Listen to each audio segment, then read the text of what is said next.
Alright guys, Sean here, and today we are going to talk about Black Clover chapter 231. This video is going to be spoiler packed, so if you haven't read the chapter, please do, cause I will be spoiling you. Initially I got confused because of certain statements that were made in this chapter. The first statement that confused me was Rollo, who was talking about trying to seize lands that the Spade had taken over. Now I actually wondered what she was trying to imply by that. Initially we heard Noelle complaining about the fact that Asta had left without notice, and where Asta was quite far from the village of these guys, which must indirectly mean that the scenario here was as such. The Spade Kingdom invaded that territory, kidnapped these individuals and used them to power up their moving fortress Candero. What I believe is that region was possibly under the control initially of the Heart Kingdom, but then when the Spade started its invasion, it actually invaded and captured that village. That is why Leo and Locke were dispatched to the village to try and take out all of the mages of the Spade Kingdom that had taken over the village, and that's why these guys would be able to return to their village. So I think that this is basically the scenario that took place. If I'm mistaken, please correct me in the comment section. Now we have Asta talking to these guys, and after beating all the guys, I think that their spirit has returned and they were really happy with the fact that they will be able to,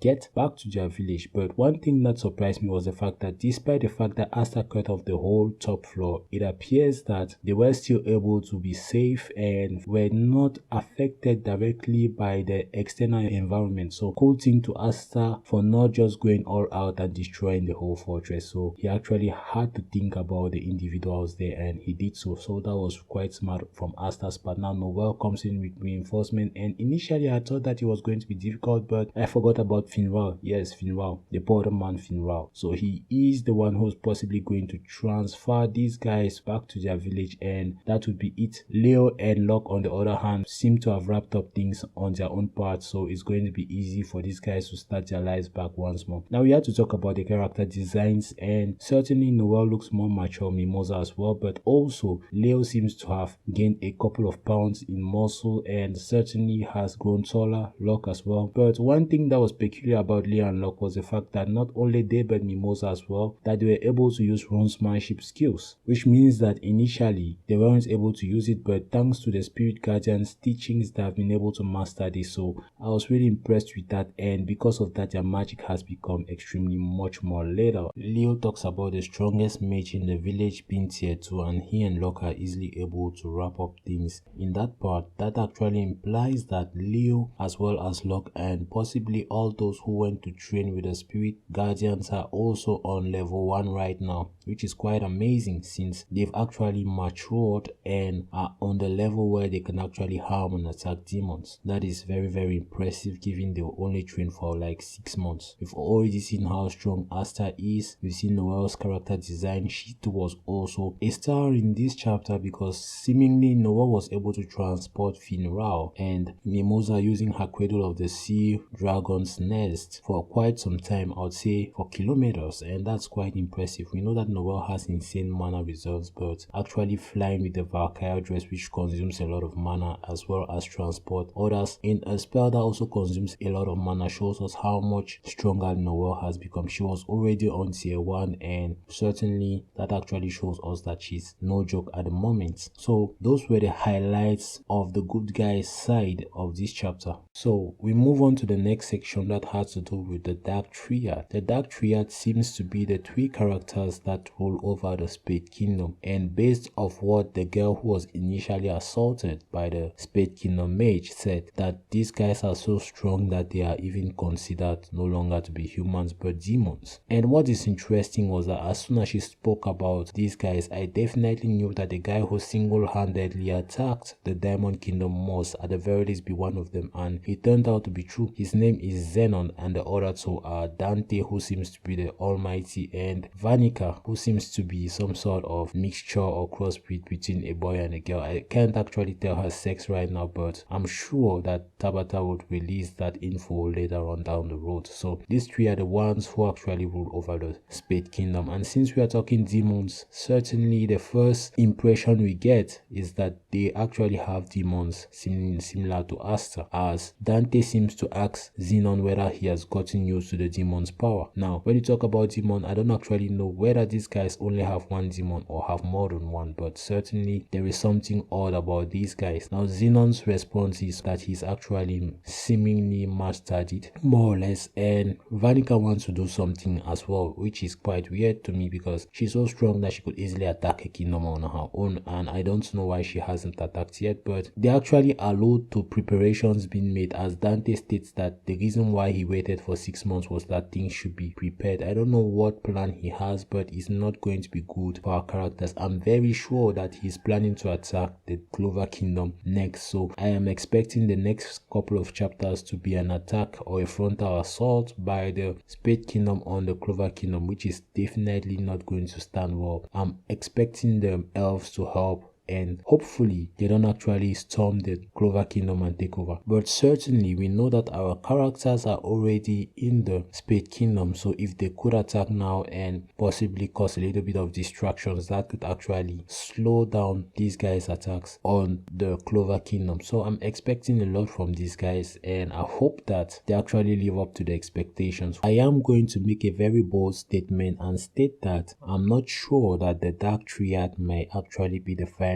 boss of this arc, or should I say the Spade Kingdom arc. Why I'm saying this is simple. It was stated by Julius that the people of the Spade Kingdom worship an ancient calamity that slumbers within their land, and I think that that ancient calamity might be Megicula, which means that there is a slight possibility that Megicula has not possessed these guys but actually gives orders to these guys on how to rule the kingdom. Certainly there is also the possibility that Dante is possessed by a Megicula, but that is still on the table. But to be honest, the ancient calamity has to be something great, something strong, and obviously overpowering. So I'm expecting it to be something that is other than these three. I'm not saying that they are not strong, but I'm saying that I'm expecting the ancient calamity to be much more bigger in terms of threat level. So that's basically what I'm saying, and I think that I'll actually hold a statement until Tabata proves me wrong. Other than that, I found a striking similarity between the scars of Dante and Zenon combined, and it actually gave me the headband pattern that Asta has on his head right now. So I kind of found it similar. If you combine both of their scars, that it will give you something similar to what Asta has on his headband.